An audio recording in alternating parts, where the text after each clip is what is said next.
Hello everyone, students. Today I have brought for you phrase substitutions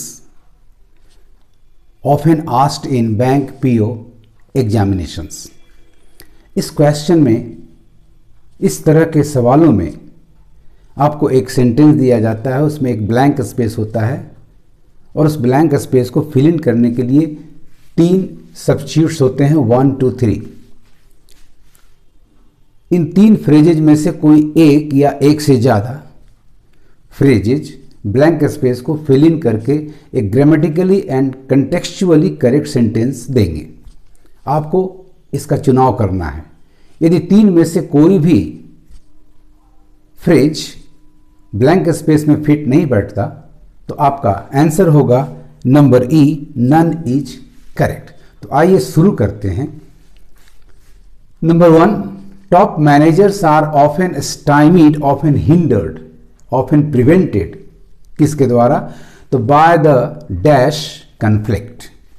अब options देखते हैं, phrases देखते हैं। Difficulties of managing, by the difficulties किस चीज का रिलेशन शो करने के लिए प्रीपोजिशन ऑफ करेक्ट है, of managing.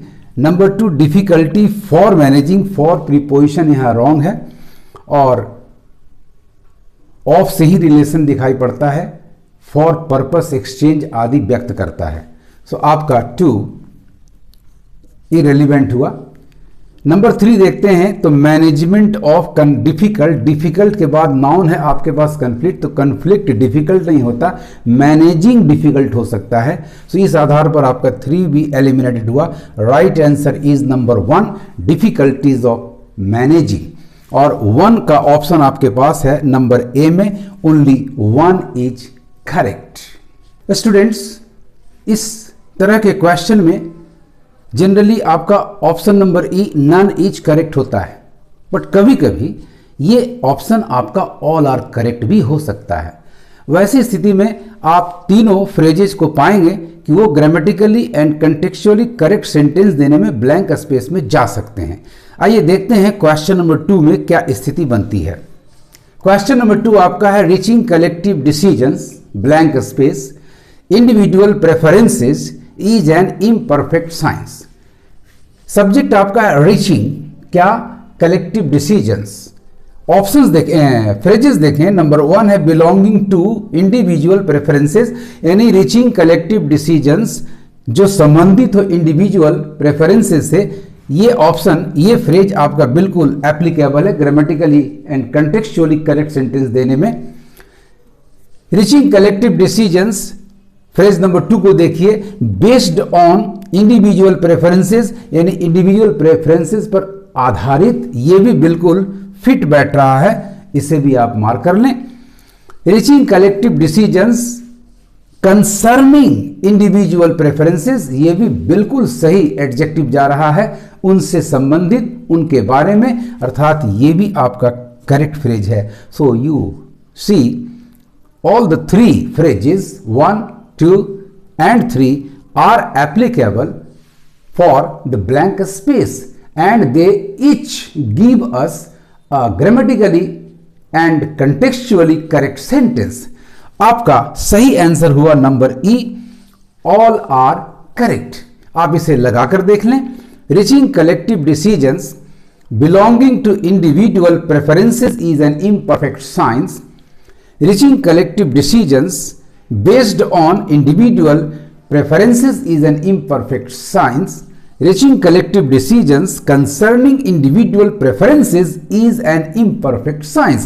Hence your answer number E, all are correct। बहुत ही धैर्य के साथ और अटेंटिवली आप सेंटेंस को और उनसे रिलेटेड दिए गए तीनों फ्रेजेस को ध्यान से पढ़ें और देखें कि ग्रामेटिकली यदि वो फिट है तो कोई एक आंसर हो सकता है, कोई 2 आंसर हो सकता है, कोई भी आंसर नहीं हो सकता है, सारे के सारे फिट एंड सुटेबल फ्रेजेज हो सकते हैं। सो ऑल आर करेक्ट का भी ऑप्शन आ सकता है।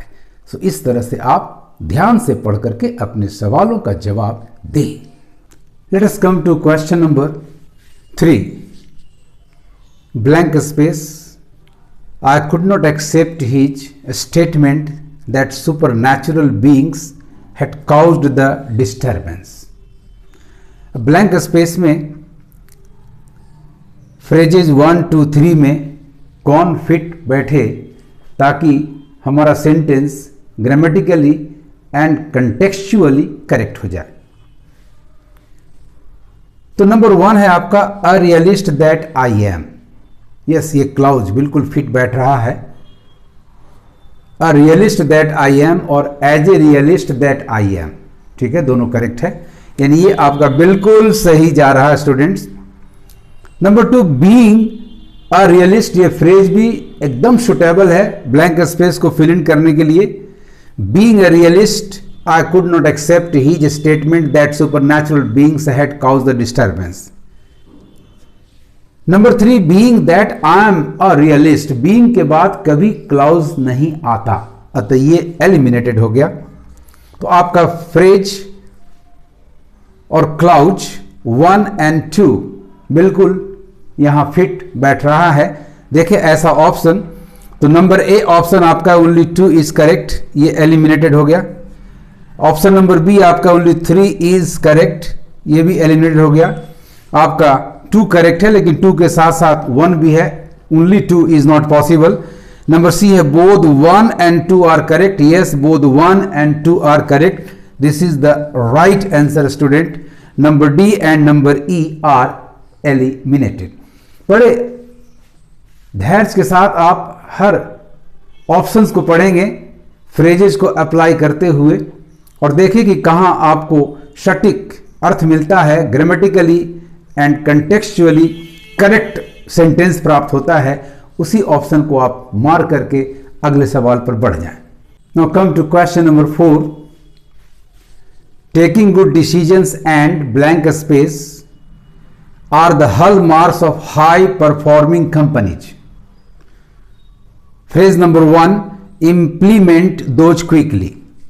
आपका एक सब्जेक्ट है टेकिंग यानी जीरण, तो एंड के बाद दूसरा सब्जेक्ट वर्ड भी जीरण होना चाहिए, उस आधार पर फ्रेज नंबर 1 इज एलिमिनेटेड।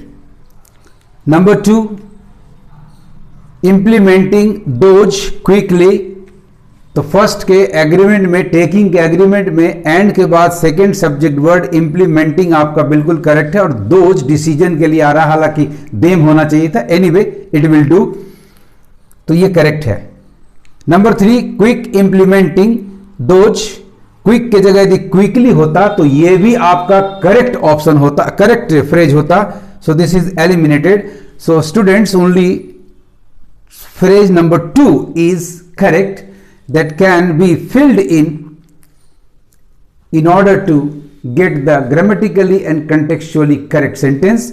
और आपका फ्रेज नंबर 2 के लिए ऑप्शन जा रहा है option number B, only 2 is correct, so mark it as your correct answer। So taking good decisions and implementing those quickly are the hallmarks of high performing companies। तो आइए question number 5 पर आते हैं।